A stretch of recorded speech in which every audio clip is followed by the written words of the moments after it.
Welcome back to the channel and welcome back to another edition of Premier League Predictions, Match Week 6. Now, we're live on YouTube, we're live on X and Facebook, so please do get involved. Let us know your score predictions for this weekend's fixtures. Now, my name is Chris Cowlin and I'm delighted to be joined by Gareth McGuiness once again, as we will be predicting the scores for the 10 Premier League games. 7 Premier League games will take place on Saturday, 2 on Sunday and 1 on Monday night. Liverpool lead the race right now, 5 wins out of 5, 15 points, sitting top of the Premier League, and they are playing the other unbeaten side in the Premier League this season away at Crystal Palace. They are unbeaten in their last 11 Premier League games, winning 4 and drawing 7. Spurs face Wolves on Saturday evening. Wolves have lost 5 out of 5 and they are sitting bottom of the Premier League table. Now, Liverpool are top, as I've mentioned. Arsenal are second, Spurs are third, and Bournemouth are fourth. Now, we have been nominated and we have been shortlisted for 4 awards. And the QR code, if you're watching on YouTube, the QR code in the top left-hand corner, if you click on that, it will take you through to the Football Content Awards and you can vote for us if you wish to do so. We're up for 4 awards: Best Club Content Creator, Best in Social, Best in Video, and Best Podcast. All of your support is really, really appreciated. As I mentioned, I'm alongside Gareth McGuiness this evening. Gareth, how are you? All good, Chris. All good. Just excited for another Premier League weekend. Everyone seems to be enjoying the show. So we usually do this on a Thursday, don't we? So we're even closer to the weekend now. So I'm very excited for tomorrow's games, kicking off, big one. At the G-Tech Community Stadium, of course, they start off. Yep. So always like a good early kickoff where there's a lot of jeopardy in the game. And there's definitely jeopardy in that game tomorrow. Gareth, what do you make of some of those stats? I know we're going to talk about stats for all 10 Premier League games, but Liverpool sitting top, 5 out of 5. Wolves, bottom of the Premier League. They've lost 5 out of 5. They've just given new boss Victor Pereira a brand new contract as well. Arne Slot. It feels like Liverpool haven't got out of first gear yet, but yet they've got 5 wins out of 5. Well, that's it. I mean, it's not just in the league as well, Chris. You look at the Champions League game, you look at the League Cup game against Southampton. They just seem to be scraping by. We lick goals constantly. Now, obviously, there's been some later than ours, but they seem a very dangerous team. And that sort of 80, 94, 95 minute mark. And there's an inevitability, you feel now, every week, that if it's 1-1 or 2-2, 0-0 going into those final 10 minutes, you're very vulnerable against Liverpool. And like I said, Chris, if you think back to the days under Sir Alex Ferguson, Man Utd they had that sort of, you felt that feeling every time United were in a tight game that they would find a way to win, whether it be a bit of quality or a bit of good fortune. And Liverpool have produced great quality. In some of those games, they won them, like the Szoboszlai free kick.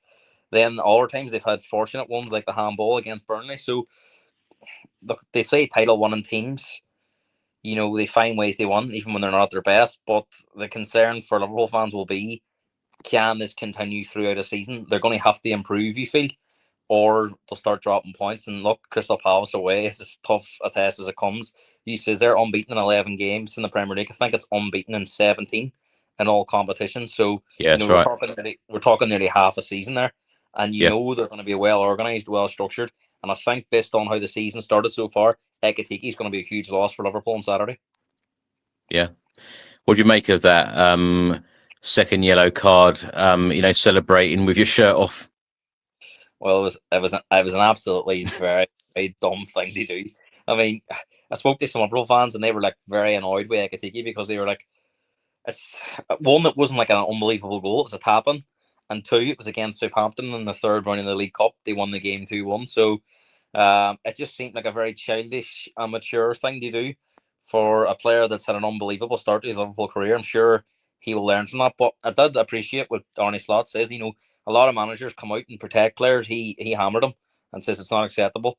And look, Ekitike would have just been very happy that Liverpool got through the game the last few minutes. But the sweat's not over yet. He needs to hope Liverpool take all 3 points on Saturday, or players within the dressing room, fans may scapegoat him. So it was just a very, very silly thing to do. And I think if you look at it back, Frimpong was actually warning Ekitike not to do it. But I don't know if he just got caught in the emotion of it all. But yeah, you just don't expect that from a player of that quality. But it's something you'll have to learn from, because it could cost Liverpool on Saturday. I mean, it was going to be a tough game anyway. But the fact that Isak's come off at half time and he had to do sprints in the first half tells you he's not at the races. They may have to play him now on Saturday ahead of schedule, or play with a false nine. So it's not ideal. And Ekitike, I think, is their top goal scorer. So, you could argue it's their toughest game of the season so far. I know they played Arsenal at home, but with them being so strong at Anfield, I think they always believe they'll beat anyone at home. Whereas going away to Crystal Palace, Selhurst Park, a team that's, let's be honest, Chris forgot how to lose football games. And it's not going to be easy. Yeah, absolutely. Well, let's start by talking about the early kickoff on Saturday. Brentford will be hosting Manchester United. Brentford are sitting 17th right now. Manchester United are up to 11th after their 2-1 win last weekend against Chelsea. Brentford have only 4 points. Manchester United have 7. Both teams have scored 6 goals in the Premier League so far this campaign. Brentford lost 3-1 away at Fulham last weekend. And as I mentioned, Manchester United beat Chelsea. Now, previous meetings in all competitions, they've only played 15 games. Brentford have won 4, Manchester United 8, and 3 draws. The home team won the fixture last year. So Manchester United beat Brentford 2-1 at Old Trafford in October. And then on the 4th of May, Brentford beat Manchester United 4-3. Brentford have won 2 of their last 3 home Premier League games against Manchester United, drawing 1, as many as their first 6 league matches versus the Red Devils beforehand, winning 2, drawing 1, and losing 3. How do you see this one going, Gareth? Because I said to you last week and the week before, is Ruben Amorim going to turn it around at Manchester United? I know some people thought that he was going to be the next one to get the sack. They lost 3-0 away at Manchester City the previous week. They beat Chelsea last week. Are they going to go on a run now, or are they still in trouble? Well, I actually watched this game last week with my Man Utd friend, and he was nervous before the game. Obviously, as a fan, because they haven't been playing that well. There's been a lack of goals at times, and they've been conceding a fair few goals at the back, and there's still question marks about the system. Now, of course, he was overjoyed last week that they beat Chelsea, because, let's be honest, they were second favourites by many. But he did turn around to me at the end of the game, and he even said it at half time. He says it was a false game. United were down they played against 10 men in that whole first half, really, after I think the goalkeeper got sent off after 3 or 4 minutes. And he says to me the biggest concern he had was their failure to control the game 11v10 for 40 minutes. Yep. And Casemiro got sent off right on the stroke of half time. And 10v10 in the second half, United, they were hanging on a bit towards the end. So I think there's still question marks there around Manchester United, but it was a huge, huge one. He just had to find a way to win. And the fact that he's beat a team that are seen to be many to be a top 4 contender. I don't think anyone really sees Chelsea as title contenders, but a team that's expected to be fighting for the European spots, and they are the Club World Cup champions. So it was a big scalp for Ruben Amorim, possibly the biggest of his reign. They did beat Man City early on in his reign, but he wasn't under any pressure then. He was under huge pressure last week, and he just had to find a way to win. And look, they did, but I'd have to say it was very unconvincing. The fact that Chelsea, we'll speak about Chelsea when we come on to them, but I thought the manager made a few mistakes with taking players off after the red card, and the fact that Chelsea had taken off all their threat, Manchester United still struggled to control the game when there was really no danger. And I think that's the worrying thing ahead, that if they can't make the most against 10 men, and that's the best they can give, then every game's going to be a struggle. And look, Brentford had a bad day last week away at Fulham. That match was on directly after. But at home, Brentford are a different animal. They've always been a different animal under Thomas Frank, and definitely this season. You know what you're going to get when you go to Brentford. And they've had some results against Manchester United. Like you mentioned, they're 4-1s against them since they come up to the Premier League. This game last year was an absolute cracker. I think it was 4-3 to Brentford, but Brian Mbeumo absolutely ran Manchester United ragged, but he obviously plays for the other team in this game. So very interesting, intriguing game, and I think it'll be a really, really good watch. What sort of welcome do you think that Brian Mbeumo will get going back to Brentford? I would imagine he'll get a really good reception, because he didn't leave the way that Johan Vissa left. He didn't make it really, really difficult for the club. He was very patient.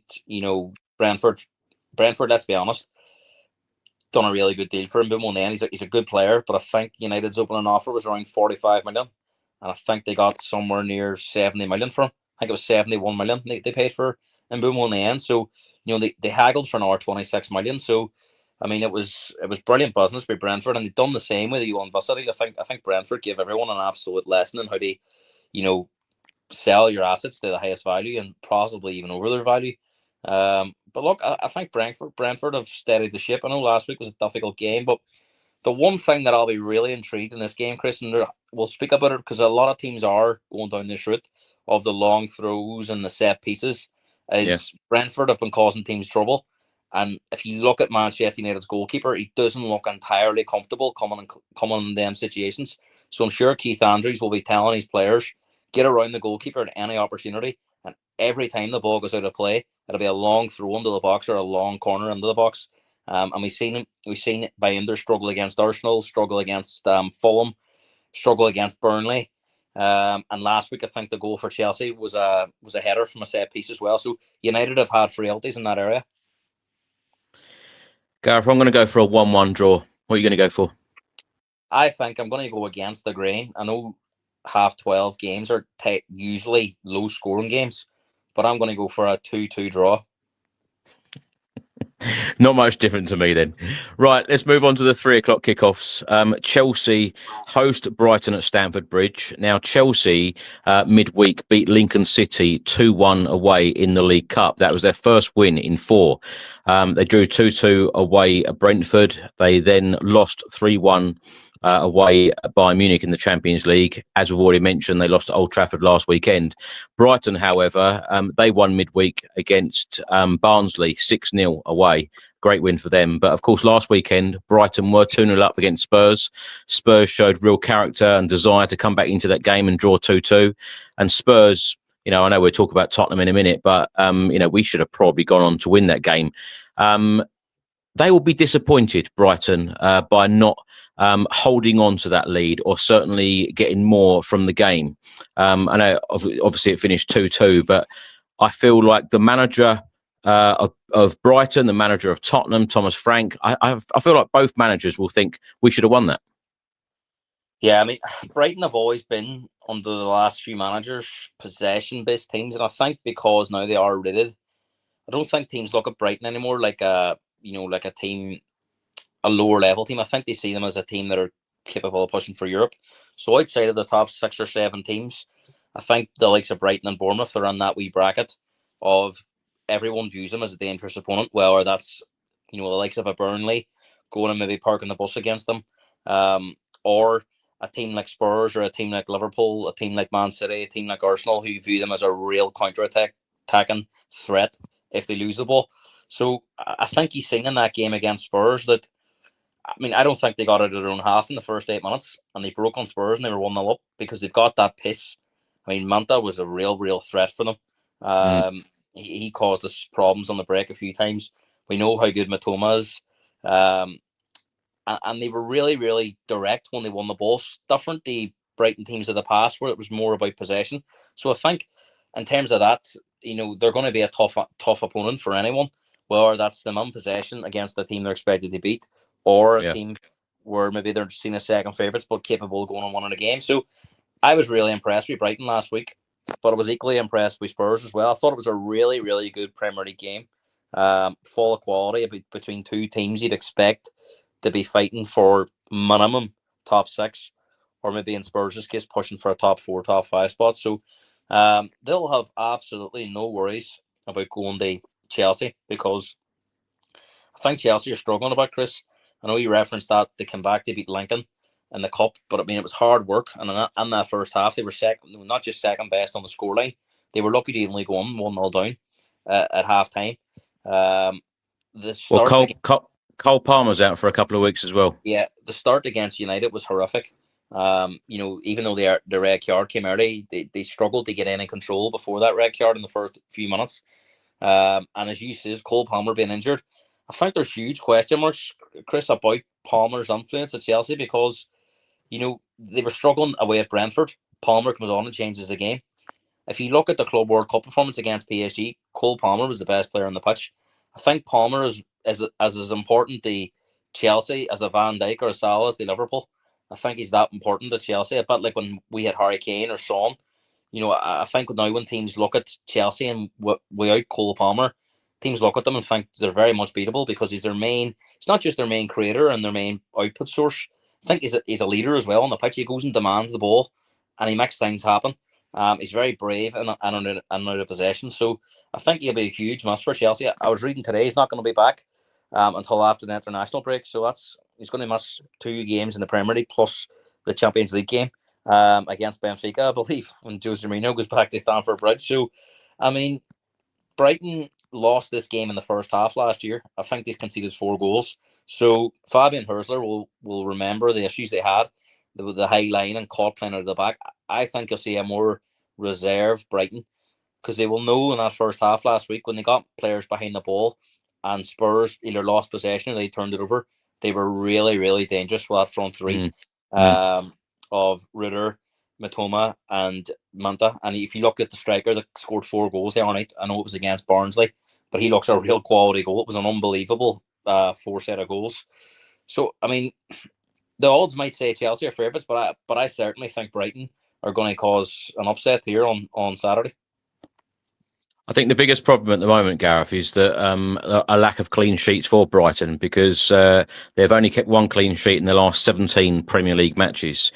In all competitions, Chelsea have won 9 and lost just 1 of their 12 previous home games against Brighton, drawing 2, winning their last 3 in a row since a 2-1 reverse in April 2023. What are you going to go for? I'm going to go for a 2-1 Brighton 1 at Stamford Bridge. Wow. Okay. I'm going to go for a Chelsea win, 2-1. Yeah. Right, next up, the 2 unbeaten sides so far. And I feel like every week we always praise Crystal Palace and we're always praising the manager, Oliver Glasner. Of course, Liverpool have won 5 out of 5. Can Liverpool make it 6 out of 6? Or are Crystal Palace going to make it an 18th game in all competitions unbeaten? I think it's a really, really fascinating game. It's a shame it's actually not televised because I think you've got arguably the 2 most difficult teams in the league to beat at the moment. Now, I know Arsenal have been pretty solid at the back as well, but I just think with these 2 at the moment, they're so used to not losing. It makes it such a fascinating game. Now, as good as Crystal Palace have been, they're not going to get ahead of themselves. They know the quality Liverpool have. It's going to be very much counter-attack, I believe, but with a strategy behind it. They'll wait for their moments. They'll pick their opportunities to get forward and hurt Liverpool. I think they're arguably, Chris, because Arsenal, who are obviously very, very good defensively, are so used to having possession. I think Crystal Palace are arguably the toughest team in the league to beat because they're so used to playing games without it. They're very comfortable. Arsenal will play, 90% of the games they play this year. They'll dominate possession, whereas Crystal Palace are probably maybe only dominant possession maybe 50% of their games. So I think they're very, very comfortable letting Liverpool have the ball. They'll have watched the tips of how Burnley closed out Liverpool for so long, and let's be honest, Crystal Palace have a lot more threat. And Burnley had plenty of opportunities. They counter-attack Liverpool, especially in the first half. And I think if you put Crystal Palace players when them Burnley players are, there's a lot more threat. So I think it's going to be fascinating tactically. I think the first goal is going to be huge. If Liverpool were to score first, I think Palace then have to come out and play and maybe open up the game a wee bit more than they would like. But I think the longer it stays 0-0, the more dangerous Crystal Palace will get. It's going to be tight either way, Chris. It's very difficult to call. But I just feel Liverpool have been riding their luck quite a bit. I don't think you can argue with Palace's results. The games they've won, they've deserved to win. And the games they drew, you could say they probably should have won. Whereas Liverpool, there's a lot of points in there. You're very fortunate to maybe have some of those. So these 2 teams played each other in the Community Shield, Chris, and it was a 2-2 draw. And it was a very exciting game. I don't see it being as exciting as that, just because it was a Community Shield. It was the first game back. Players are more up to speed now. But I've referenced it at the start of the show, Chris. Ekitike, I think, is a huge loss in this game for Liverpool. And possibly tops it in Crystal Palace's favour. Well, Liverpool beat Crystal Palace 1-0 at Selhurst Park back in October last year. And at the end of the season, Palace went to Anfield and got a 1-1 draw. And as you mentioned, Charity Shield at the start of this season, 2-2, with Crystal Palace winning. Now, Crystal Palace have won just one of their last 16 Premier League meetings with Liverpool, drawing 3 and losing 12. Do you know what, Gareth? I'm going to go. I know a lot of people might not agree here, but I'm going to go for a 1-0 Crystal Palace win. Yeah. I think you're looking at it either way. A 1-0 either way or a 0-0. I am swinging more towards a Palace victory. But something just tells me Liverpool will find a way they get a goal. So I'm going to go for a 1-1 draw. Yeah. There have been many opportunities, though, where the opposition could have beaten Liverpool this season. I feel like Liverpool have had a lot of luck so far this season. Look at the chance that Sunderland or Southampton missed the other night. The ball comes off the bar, free diving header, and the goal's gaping, and he puts it wide. 35 seconds later, the goalkeeper makes a mistake, and Liverpool score. That's the kind of things that's been going for Liverpool in these games, and that's surely the teams they're playing are going to be a bit more ruthless, and I think Palace are definitely a team that will cause problems for Liverpool. So no, a 1-1 draw, but wouldn't shock me if Palace won this game. There you go. I'm not alone in thinking that Crystal Palace could win this game. Right, next up, Leeds United v Bournemouth. Now, Leeds are currently 12th. Bournemouth are sitting in 4th. We've spoken before about what a great job that Iriola has done there, because he lost 4 of his back 5 in the summer, and he's done a fantastic job. 3 wins out of 4 it's 4 wins. 4 wins out of 5 in the Premier League. No, they lost to Liverpool, and I think they won 3 and drew the other one. 3. Sorry. Winning 3, drawing 1, and losing 1. Exactly the same record as Spurs. Yes. Yeah. How do you see this one going?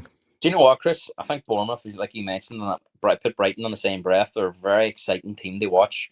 But I do think Bournemouth are a better team when they're second favourites in games.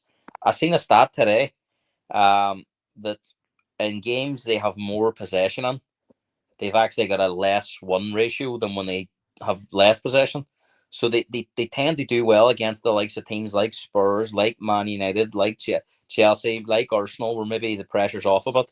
Whereas I think we're seeing a different Leeds this time around. They're a lot more resilient.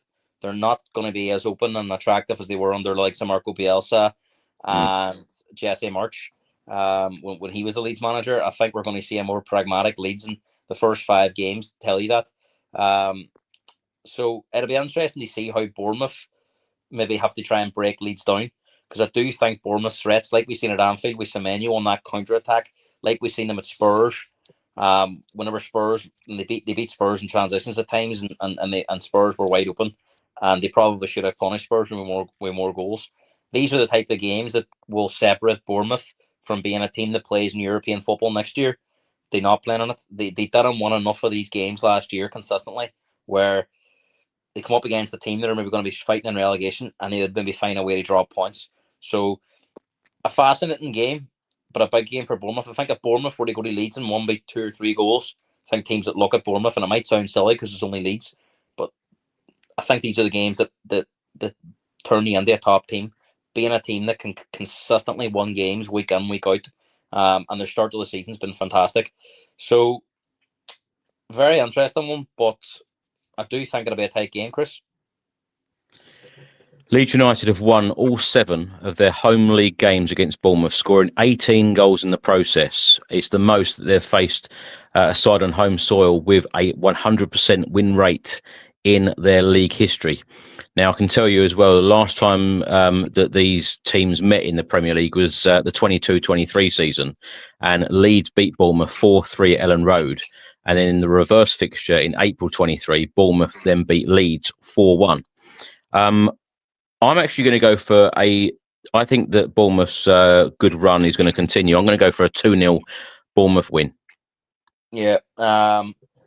Bournemouth just 2-1. 2-1. Right. Next up, Manchester City against Burnley. Of course, Kyle Walker returns to the Etihad.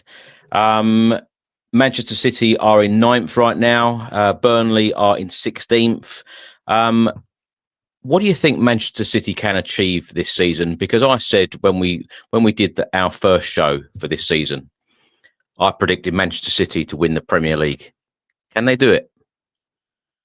Chris, do you know what? I'll give you a point of view that I seen last week in the game between Arsenal and Man City. If you were a Liverpool fan or Arne Slot or a Liverpool player watching that game, I think you would just gain confidence out of how the two teams approached that game. It was almost like the two teams were feared to lose the game.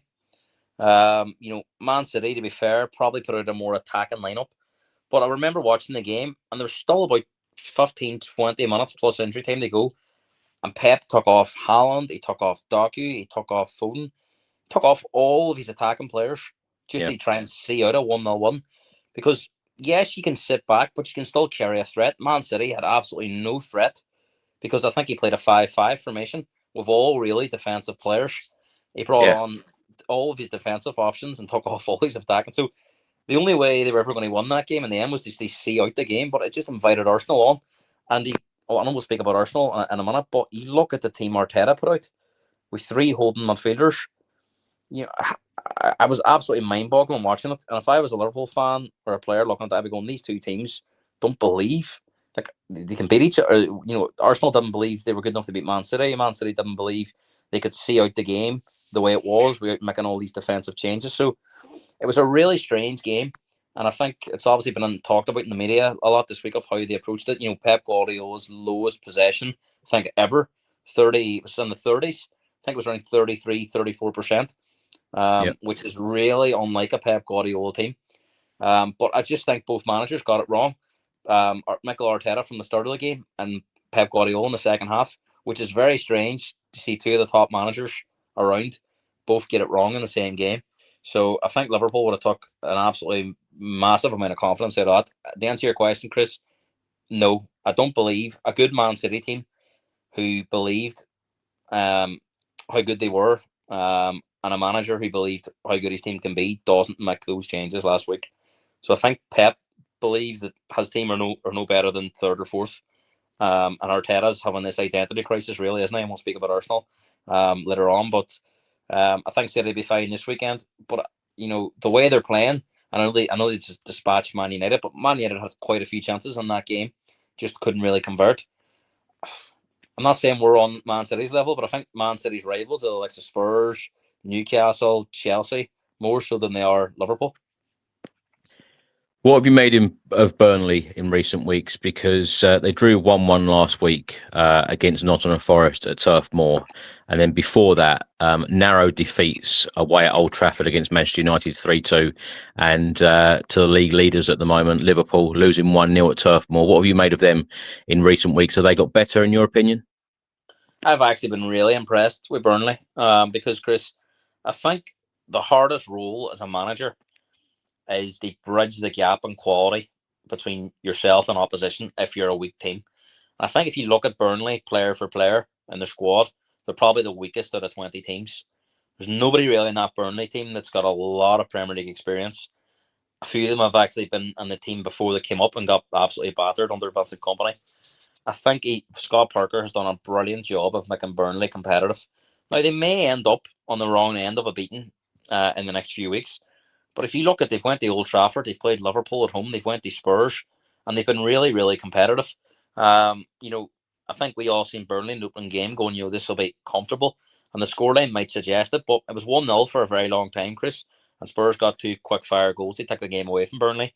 They were done in the last minute against United. We had a crazy decision from a player, and another player makes a crazy decision against Liverpool for a penalty. So I think Scott Parker has done brilliant. They conceded an goal last week, and they found a way to come back. And I think Scott Parker has learned a lot as a manager from his previous Premier League roles with Fulham and Bournemouth.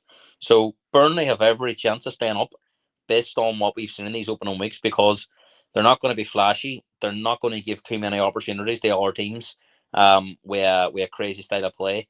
Yes, fighting ones may be difficult for them, but Scott Parker is prioritising. Let's stay in games and let's try and be a threat.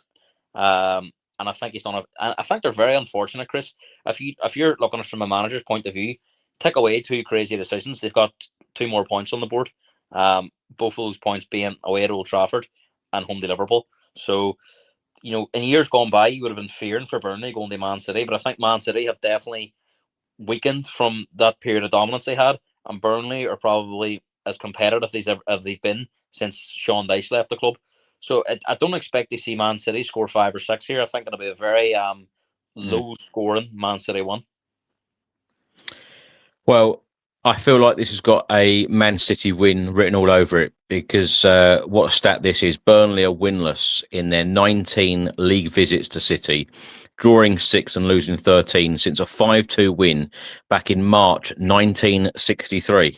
The Clarets have lost each of their last 7 Premier League games at the Etihad Stadium.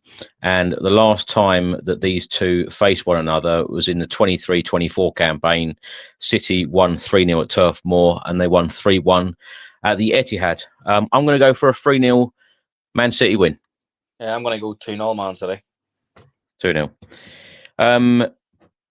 So you said there that you think that Pep believes that they're no better than 3rd or 4th this season. Yeah, well, his team selection and the way that he changed that game to be so defensive, so far from home, is so unlike Pep Guardiola, because Pep Guardiola always believes with that Man City team they can beat anyone. And if you listen to his press conferences and how he's dealing with things and how he reacted the game itself, I think he does sense vulnerability in that Man City team. That's not to say I think Doku's having a great season. I think obviously Cowlin looks imperious at the minute in front of goal, but I just think defensively they're not as strong as they were. Rodri's definitely not the same player that we've seen before he got injured. Well, he needs more time to get back to that level, or maybe he never does reach that level again. I definitely don't see that same imperious Rodri and that same imperious Man City team. But you would still be surprised if they didn't finish in the top 4. Right, next up, Gareth, is the 5:30 kickoff. Forest take on Sunderland. Forest at the moment are sitting in 15th. Sunderland are up to 7th. Now, Forest have only scored 5 Premier League goals in the opening 5 games. Sunderland have scored 6. Now, Ange Postecoglou has taken charge of Forest now for 4 matches, losing away at Arsenal 3-0. I know some people could say that was a free hit because he'd only had 1 training session going into that game at the Emirates. And then they lost 3-2 away at Swansea, having been 2-0 up in the League Cup. And then 2 draws have followed. 1-1 draw last weekend away at Burnley. And in midweek, of course, Ange in Europa League action, a 2-2 draw away at Real Betis. Sunderland, they've had a couple of, they've had 3 good results in the Premier League, their last 3 Premier League games, beating Brentford 2-1 and then draws away at Crystal Palace and a draw at home against Aston Villa. Surely Ange has got to get his first win in this match. I think, a lot of the stuff that's been said about Ange is being kind of fabricated by the media in terms of the pressure he's under. Obviously, most managers walk on their jobs because the previous manager underperformed, and you only see these managerial changes very often. You don't see them very often, where a manager's actually done a really good job and been replaced. And this was Judy Nuno and Marinakis and Edu having disagreements, and so there was always going to be pressure on whoever come in at Forest because, better than 7th place at Forest is a very difficult thing to do. I mean, that may be as good as it gets in terms of where Forest could finish this season. Could you really see Forest breaking into the top 6 even under Nuno? I don't think so. So I think if they had I think it was going to be very difficult for any manager, including Nuno, to be better than they did last year. Add in, they're going to be playing in the Europa League as well. I know they've brought a lot of players in, strengthened the squad, but they still lost a player like Alanga, who's been very, very good for Newcastle. So I think some of the things that's been said about Ange, and I'm not just saying this as a Spurs fan, but I think they've been very unfair.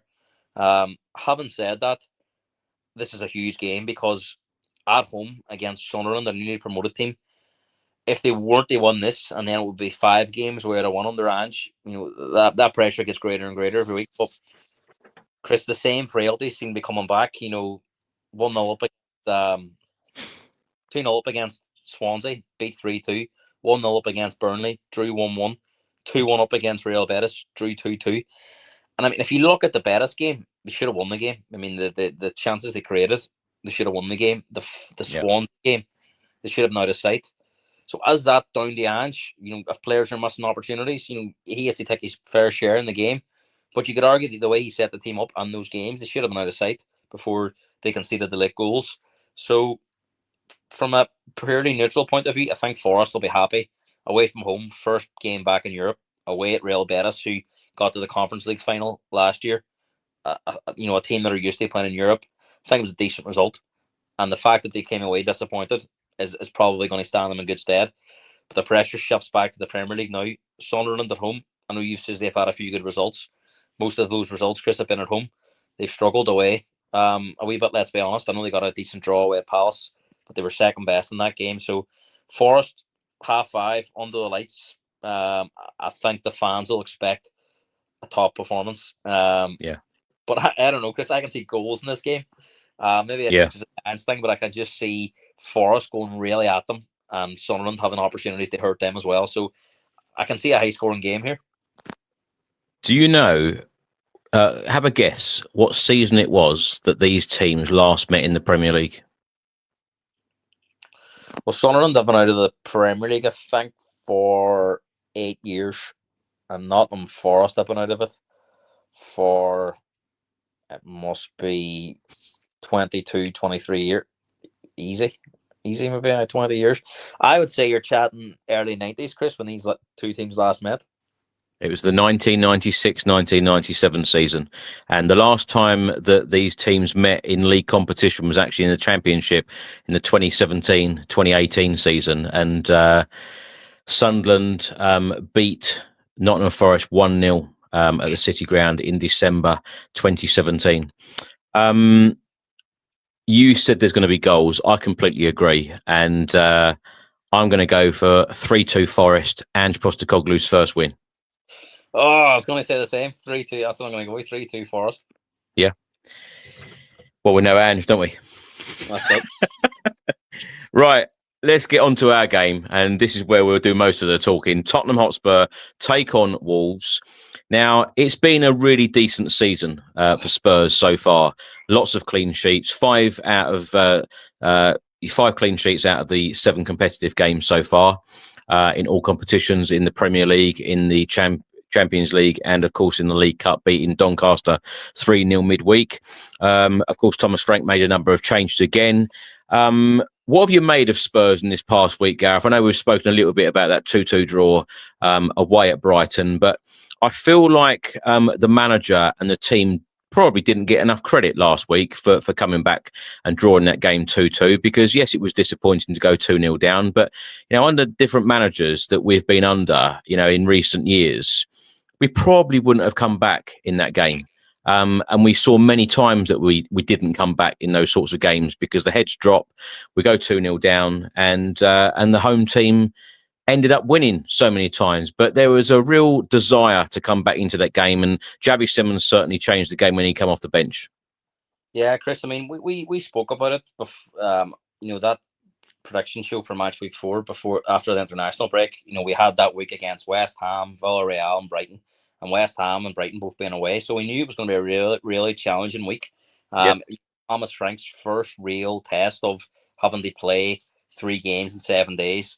The only time he would have done that at Brentford would have been if they had a League Cup game or an FA Cup game, maybe sandwiched in between. But in terms of European game, that was his first test of trying to manage the squad. And let's be honest, I mean, the West Ham game, don't think we were overly great on the ball, but we were very good from set pieces. And we punished West Ham. Villarreal, we weren't at our best at all. You could argue we were fortunate they won the game. It was a very low quality game.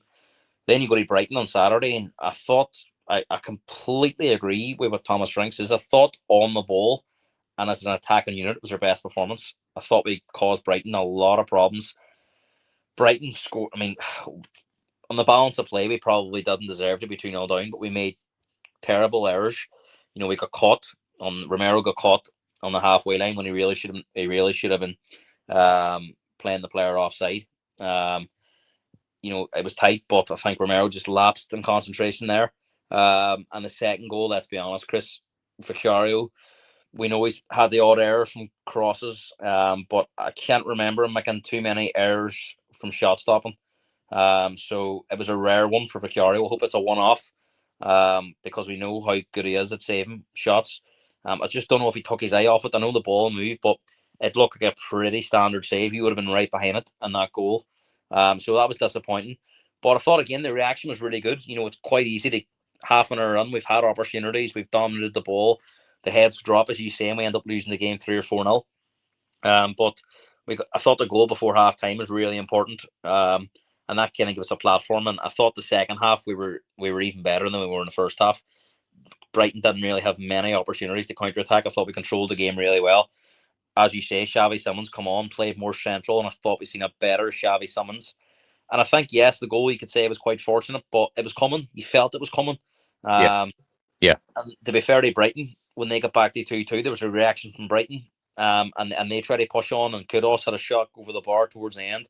I thought it was a really, really good average for the Premier League between two good sides. Brighton were at somewhere near their best. It wasn't a Brighton team off it. It was a Brighton team that were very, very good on the day. And I think Spurs really upped their game. They matched Brighton. So I think in the end, the draw was probably the fair result. Both teams could argue they should have won it.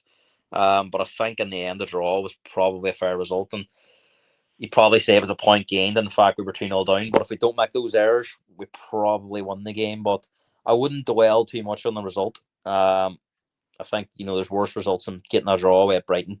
And Doncaster in the Cup, I know you said we made a few changes. I wouldn't read too much on it. I kind of felt, I know you were at the game, Chris, from watching on the TV, kind of felt like a pre-season friendly. That's where it kind of felt like. But the most important thing was just winning the game.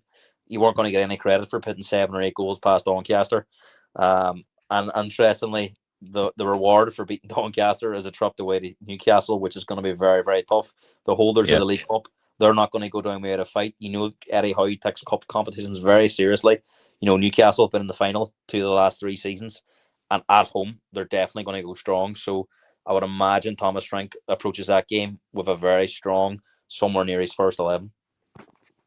Gareth, we know as Spurs fans, we talk to a lot of fellow Spurs fans, and there are a lot of people at the moment thinking Wolves have lost 5 out of 5. They're sitting bottom of the Premier League. And, Dr. Tottenham will see you now, Spursy, all of this. Now, let me ask you a very direct question. Will Thomas Frank take the that Spursy tag and Dr. Tottenham? Has he left the football club now? Well, I'll tell you what, this is the acid test, because I can't remember too many times of us playing a team that lost the first 5 games in Matchweek 6. I can't remember that ever happening, or if it has happened, it's been quite a while. So, I mean, this would be the ultra Dr. Tottenham at home against a team that haven't got a point. Before you carry on, let me just read you this stat, because Spurs have lost 4 of their last 5 meetings with Wolves, 1 draw, since a 1-0 victory in August 2022, conceding 2+ goals in each of their last 4 against them. So Wolves do have, funny enough, a good record against Spurs in recent seasons, but surely Spurs have got to get the 3 points on Saturday night. I was looking. Wolves have never beat anyone as much as they've beat Spurs in the Premier League. They've beat Spurs 9 times over the Premier League history. So it's a game that they notoriously do well in. Look, I was just about to say, I don't think Wolves are as bad as the table suggests. I've seen teams come up. I've seen teams in the last few years where you kind of felt they were out of their depth. I don't think Wolves are massively out of their depth. They're just going through a really tough period. And between those 5 games, they've actually won 2 games in the Cup against Premier League opposition. They've beat West Ham at home, and they've beat Everton at home, and Everton are kind of in a good. I only lost at Anfield, but I thought they went very credible at Anfield, and could have got something into the game. So Wolves aren't going to be a pushover, and you feel that at some time in the next week or 2 their luck may change. I just hope it isn't on Saturday, but I think if we see the best version of Spurs, if we see that performance we've seen at Brighton, we'll be okay. But Chris, I just have a sneaky suspicion that Spurs may be more dangerous away from home this year. You may see a better. I think the way Thomas Frank sets his teams up, we may be more suited to playing away from home. I think that performance against PSG, I know it was in away, but it was a neutral venue against a team that are seen as the best in the world. Very good against PSG. Man City away, very good against Man City. West Ham away, blew them away. We outbeen their best. And Brighton away, I thought it was their best performance. We've actually not really been that impressive at home. So it would be nice to see a really, really entertaining, sort of attacking, really good Tottenham team. But I just think Wolves will make it really difficult. So I think we'll win the game, but it won't be as easy as maybe some people feel it will.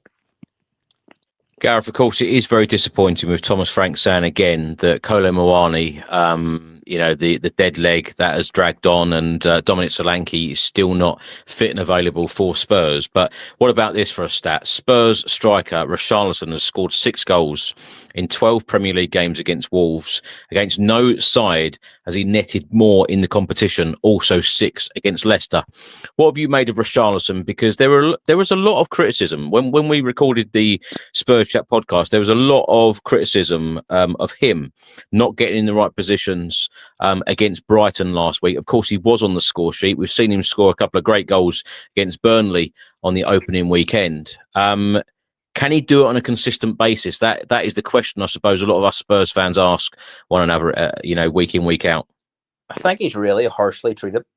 He's often the scapegoat, isn't he? It was Emerson Royale, it was Davinson Sanchez, and now it's kind of Richarlison. Now, yes, we can criticise Richarlison for how he plays or whatever, or if he makes mistakes. And he does have games where he really frustrates you.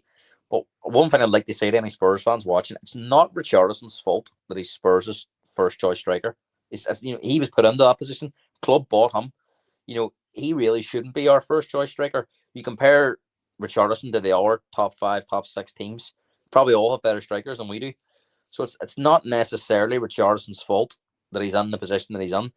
I think me and Craig spoke about this. He's probably a striker outside of the top 6, top 7 teams.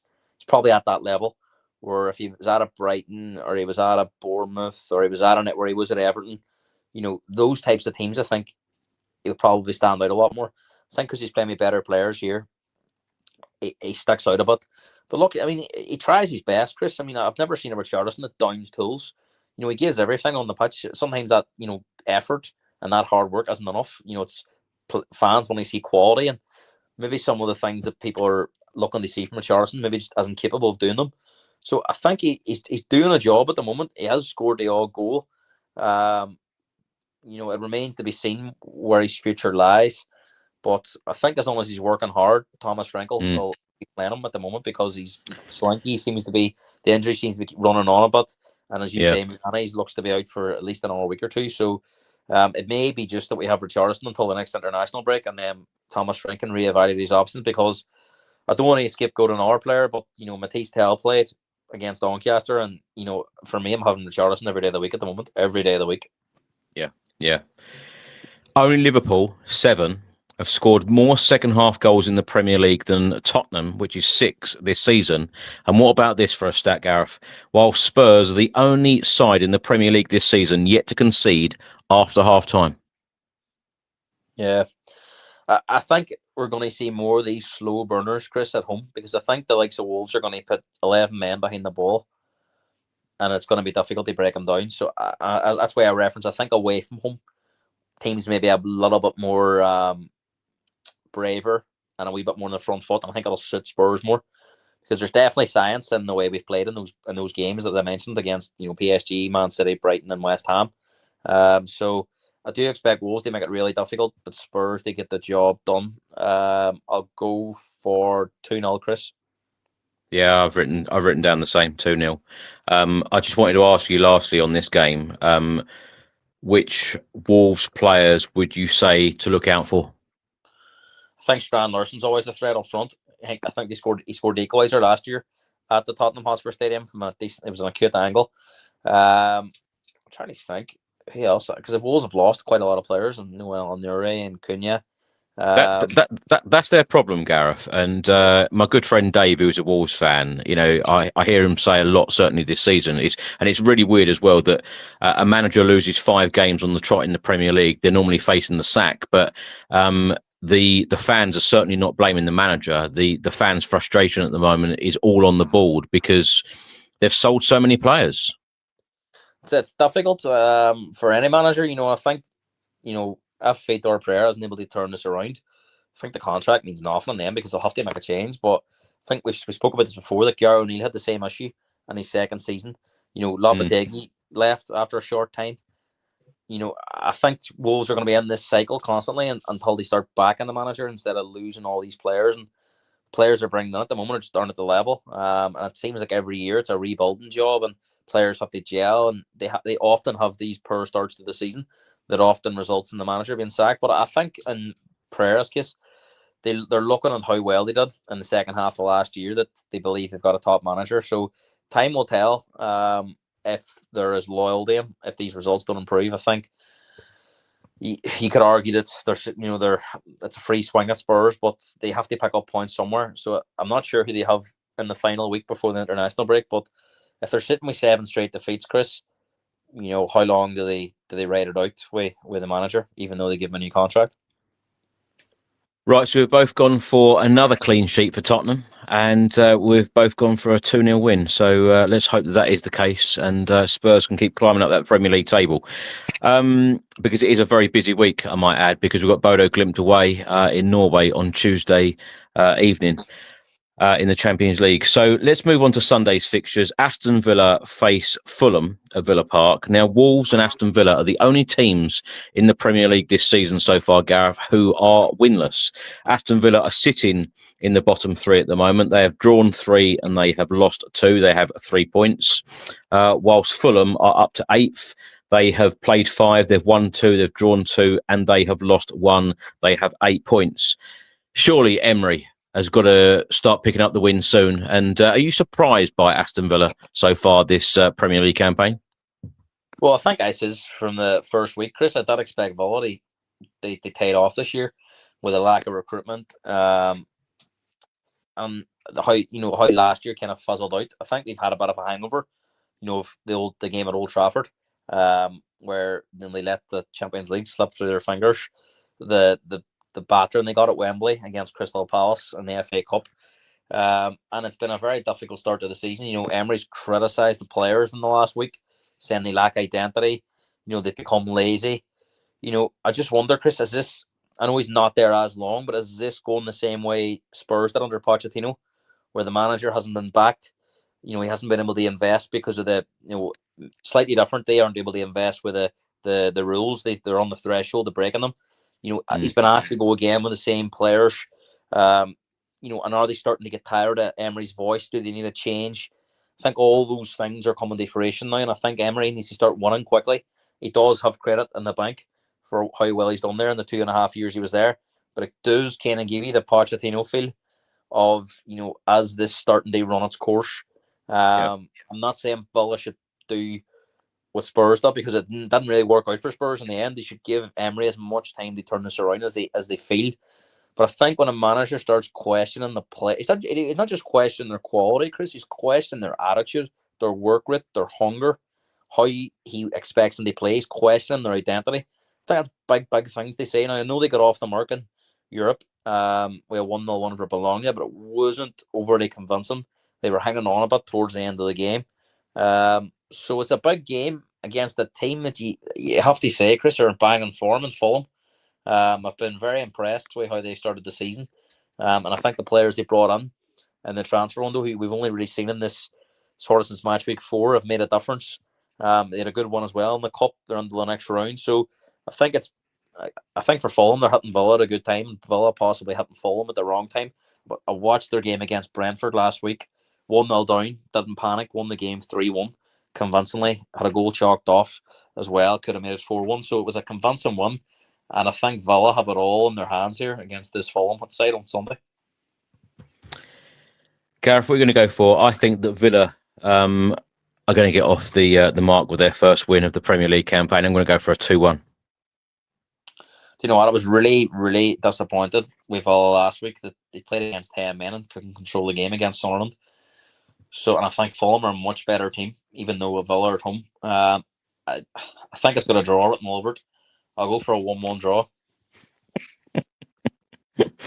Right, next up on Sunday is Newcastle against Arsenal. You've mentioned there, and I probably should have asked you in the Spurs section, about Tottenham, we were all on a high of beating Doncaster 3-0 in the third round, and then of course the draw comes out, and Spurs face Newcastle away. That's going to be a tough game, isn't it? Away, especially when we travel to Everton in the Premier League on the Sunday, and then midweek we've got Newcastle away in the Cup, followed by Chelsea then at home in the Premier League. That is going to be a very, very tough week for Spurs, isn't it? Just give me your reaction to that draw. It's going to be tough, but can we go through to the fifth round? Well, it's funny, Chris, because if the draw had come out the other way around, it was Newcastle at home, I think people would have went Dundee with more confidence. I think not necessarily because we're really good at home. I think everyone just knows that Newcastle away is just a hard game for everyone. I think Arteta spoke about that in his press conference today. You've seen how well he did against Liverpool with 10 men for 45 minutes. He gave Liverpool absolutely everything, who are top of the league. They made it difficult for Barcelona at times. I know Barcelona won the game. It took two Rashford. And, the first one's a brilliant header. The second one's an absolute thunderbolt. They beat Newcastle 2-1. So, you look at that and you go, it's gonna be really, really tough. It's not beyond the realms that Spurs can go there and win. I suppose I'll put my theory to test, Chris. Are we better away from home than we are at home? Because Newcastle will play on the front foot. Well, that's it. Spurs, in terms of will there be gaps there? I think it's a tie of the round. I think they said that on Sky after the draw, that was the game they're looking forward to the most. But look, it's a fair few weeks away, Chris. It'll be interesting to see what kind of form and what kind of shape the teams are in. Have they had any injuries? And where is the League Cup in terms of both teams' priorities this year? Now, we know that both teams got a taste of silverware last year. But, both teams have Champions League football. Both teams have ambition to finish in the top 4, top 5 for a Champions League spot next year again. But I can see whatever way both teams go into that game, they're going to play their strongest available. I do see that. So let's hope, Chris, we can beat Newcastle and get into the quarterfinal. But I'm expecting a super tough game.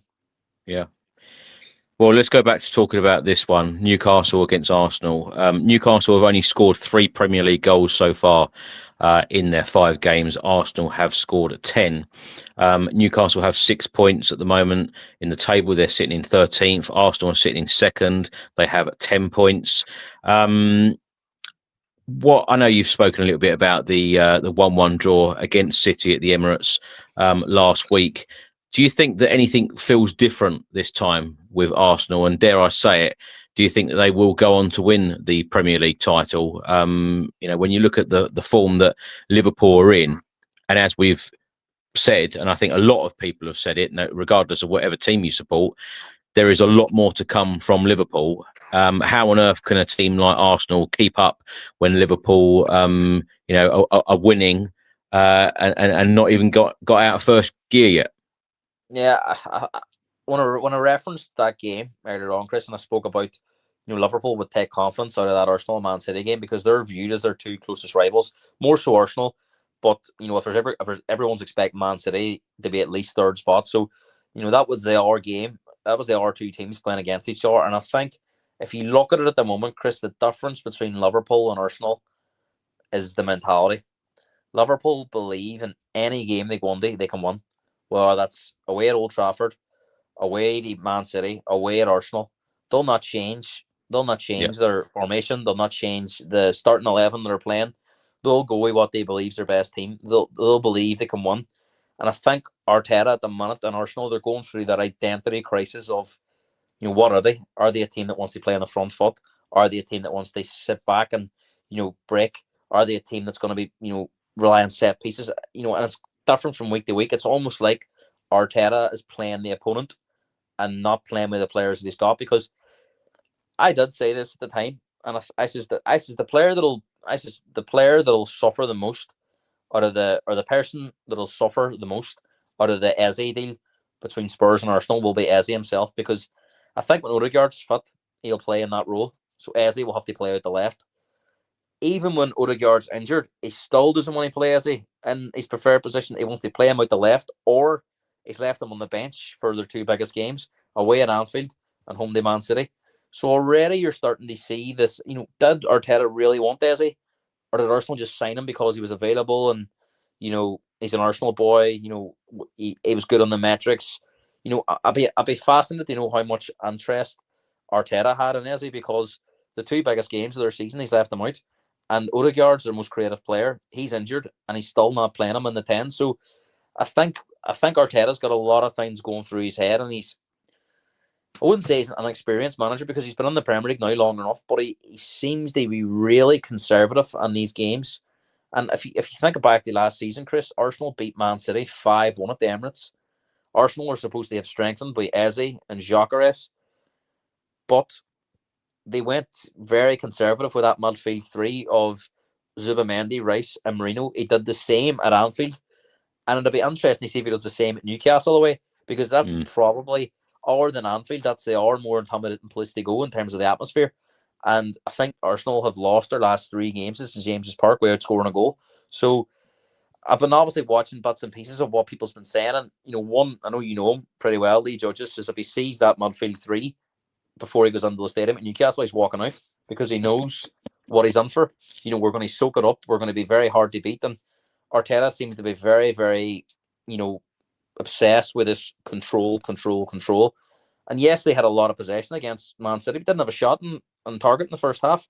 So for me, yes, you can have control, but if you're not doing anything with it, you're not hurting the opposition, then it's not really controlling the game, is it? So, and then they lost the ball and they conceded. So, I mean, I think Arteta's under huge pressure, because I think if this continues on and they don't win the league, I think that's 3 seasons of football with the same style since he moved. That first season they finished second. They played attacking football.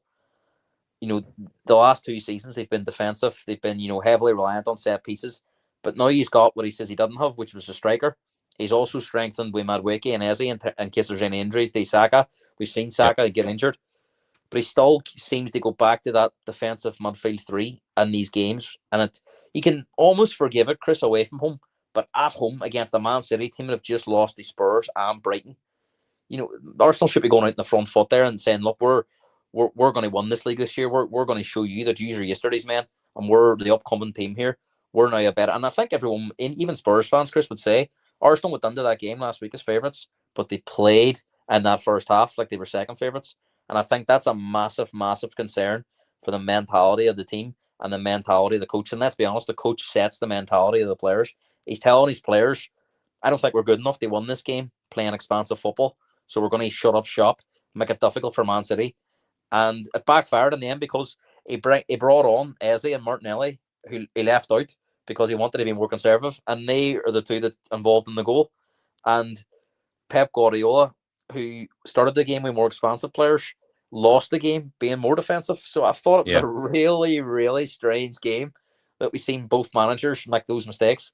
And in the end, both teams gained nothing, because Liverpool won their game and both teams dropped 2 points. Well, Neil Casson here, watching on Facebook, has predicted a 2-2 draw. Steve Smirk on YouTube, he's predicted a 2-2 draw. I actually wrote down 2-2. But looking at the stats and listening to you, I've actually changed my mind. I'm now going to go for a 1-0 Newcastle United win. Now, Newcastle have won each of their last 3 home games against Arsenal in all competitions without conceding a single goal, while they last won 4 in a row at home to the Gunners back in August 1969. And under Arteta, Arsenal have lost... Arsenal have only lost more away games at Manchester City in all competitions, 5, than they have away to Newcastle, 4. And I think they're going to lose again. So I'm going to go 1-0 Newcastle. What are you going to go for? Yeah, Newcastle won. They piled the pressure on Arsenal. I'm going to go for a 2-0 Newcastle won. Wow. Okay. Where do you think Arsenal will finish in the table at the end of the season, quickly? Second again? Yeah, because I not because I think that I just don't see anyone else. You can sing it if you want. Yeah, I think at the minute, if Liverpool have form, they're going to leave Arsenal behind, and Arsenal are going to be maybe the best of the rest. Right, Monday Night Football, Everton against West Ham United. How long has Graham Potter got at West Ham? He's got Monday night, or he gets 1 more week with international break. They save himself. Unless they get battered at Everton, I think he'll probably get 1 more game. I'm not sure who they have before the international break, but I imagine it's a home game if they're away this week. I think that'll be the key to it. Now, he may well get the Everton game, and they may well, if they lose it, they may well have a replacement lined up anyway in the next week, but they may just leave him in charge until the because we've seen this we Ange, didn't we, Chris? Making the change so close to the weekend probably didn't benefit for us. They probably would have been better maybe leaving Nuno in charge and then maybe bring Ange in for the Swansea game. I know they lost that anyway, but I just think that a new manager, if he can get, West Ham, I know they'll have players away on international break, but if he can get a week on the pitch with the players before the next game, I think that would probably suit them better. There's reports of Slaven Bilic, there's reports of Nuno. It'll be interesting to see what way we go. But I think, to answer your question, Chris, it's not if, it's when. I think if he survives this week, it could be well next week. I think their mind's made up anyway. I think he'll only have the maximum of 2 more games, unless he wins both of them, or he gets maybe 4 points. But it was an hour home defeat last week against Crystal Palace. And at the minute, Chris, if you were any team and you could pick a stadium to play at, it would be West Ham, because the fans don't have any interest. They're so deflated. I watched the Rangers game last night. It seems very similar up there, where it's not even just toxic, Chris. The fans have given up. And it feels that way at West Ham. Every game they go into, they believe, we're going to get beat. And that's even nearly worse than, toxic atmosphere. Because maybe in a toxic atmosphere, sometimes, you can get the crowd, you can get them going. I think at the minute, even if West Ham 1-0 up at home, I think they just believe they're going to get beat. And I think that's that's the most damning thing about it. So I think he's on borrowed time. It's ironic, isn't it, Chris, that if Everton were to beat them and they do decide to pull a plug, it's David Moyes, who West Ham pushed out the door because the football wasn't attractive enough. I think they finished in the top 7 or 8 twice under Moyes, won a European trophy, and they wanted to sacrifice that all to be more expansive, and it just hasn't worked. Lopetegui was a disaster. Graham Potter's been a disaster. The recruitment, to be fair to both managers, has been a disaster. How much input they've had on that, I'm not sure. But there's a lot going wrong at West Ham at the moment. And I look at Graham Potter at the minute, and he looks the way he did at Chelsea. I think it'll be a relief when the plug's pulled. I think he'll be glad to get out of it. But in terms of his reputation, where he goes next, it's hard to see how he could get another Premier League job after how bad Chelsea's went and how bad West Ham's went. What do you make of the job that David Moyes has done since returning to the club? And what do you think their expectations are? Because prior to this season, whenever I've spoken to Everton fans in the past couple of years, either in the street at games or even on the podcast, they've always said that they're in the position now where they just want to avoid relegation, because of course there have been some very, very near misses in recent seasons. But this season feels a little bit different for them, doesn't it? What do you think their expectation will be? No, that is the expectation now that the fans have. It's going just can we just stay up and go and rebuild and push up the table next year? Because I think there is a real fear amongst the fans that probably, which obviously their performances are playing a part, but what's probably scaring them most is Burnley, Leeds and Sunderland have shown they can be competitive in this league, more competitive than West Ham. And I know Wolves are struggling, but Wolves, we could possibly see them turning that around. So they're not there's no Southampton, there's no Leicester and no Ipswich, there's no Luton, who you look every week like they're going to struggle to get the result. So I think that'll be scaring them more than anything. And obviously how frail they've been at the back. So huge couple of games coming up. In terms of David Moyes, I think is what you see from David Moyes, what you get. He gives teams who maybe lack a bit in quality, he gives them a platform. They be competitive. But like what Scott Parker's doing at Burnley, try not to lose football matches. Try to be compact, tight. Sean Dyche did the same at Everton when he went in there. How sustainable it is, I'm not sure, but they have invested. They've definitely got more quality than Sean Dyche had. Grealish has been a revelation. I'll hold my hands up and say I got that wrong. I thought Grealish maybe had down tools, but we're seeing a different Jack Grealish. I just hope it continues because he is a brilliant player to watch. I think they go to Anfield last week and he was brilliant. Always demanding the ball, winning free kicks, taking players on. He wasn't fazed by the occasion. So I think Grealish is a trump card at the minute for him. And I think David Moyes, I think he's always had a close affiliation to Everton. Obviously, how long he was there. I know he was at West Ham in 2 different spells, but I think he probably feels more at home at Everton, and I think he would love to get one over in West Ham.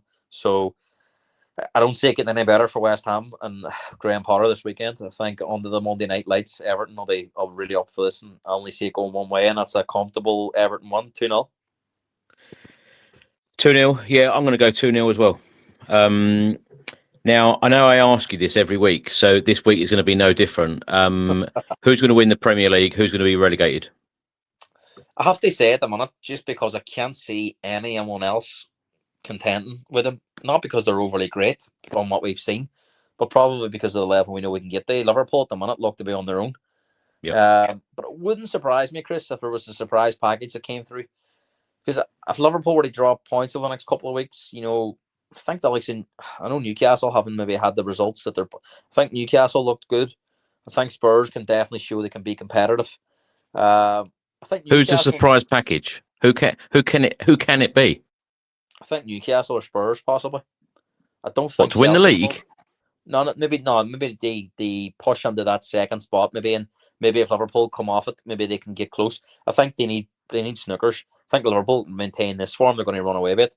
But I just worry about Arsenal's mentality with his teams. I'll be fascinated to see what Arteta's team selection does on Sunday. If he goes with that midfield 3 like he did against Liverpool and Arsenal, I would really worry for them long term. I think if they were to lose the game but playing more attacking, they would get more credit, if you know what I mean. If he put Eze in his preferred role and they created opportunities and maybe just lost the game, I think even though it's the same result, fans will go, well, at least he's being braver. I think if he goes with that really conservative, I think that worries Arsenal fans and it would worry a lot of people. So I think if there is a potential opportunity for a team, they maybe go on. It'll be Spurs or Newcastle, I think. My top 4, I'm going to go Liverpool, Arsenal,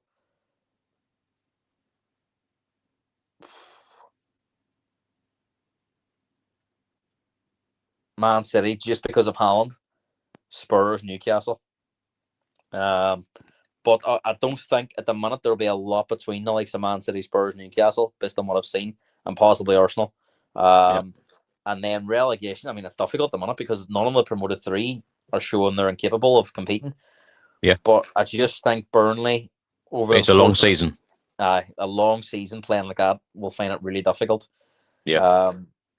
And I think when you're under so much pressure defensively, we've seen them, Chris, right at the end of the games make 2 mad mistakes with the penalties they've conceded. Leeds made a similar mistake against Fulham with an own goal as well. So I think Leeds as well are going to go down that route. I know they got a good one away at Wolves, but I think they're another team that may find it difficult to win regularly. And based on what I've seen, I'd have to put West Ham on there in 18th. Yep. Good stuff. Well, Gareth, thank you so much for joining me as always. Have a great weekend. Where can people find you? What are you up to at the moment? Yeah, Chris, pleasure as always to come on, and I'm absolutely buzzing now because it's Tuesday, Thursday, so I'm ready for the football tomorrow. Only a few hours to go. I've actually got a game myself in the morning at 9:30 with the kids. So we're going to Cowlin tomorrow for a game, so that'll get me in the mood for the Premier League. I'll be just back in the house for the time that Brentford and United kick off. So looking forward to that. You can find me on @Hotspurs on Twitter. Usually at Tottenham Hotspur Stadium. I'm going to the Villa game next month, and if you can't wait to that, I'm sure I'll be on here next week again, previewing Matchweek 7. Brilliant. Well, I look forward to it. Well, have a great weekend, and thanks so much for watching, everyone. Thanks for listening, and if you can vote for us at the Football Content Awards, the QR code is on the screen now on YouTube, top left. So thank you so much for all of your incredible support. Have a great weekend. Stay safe and well, and come on, you Spurs.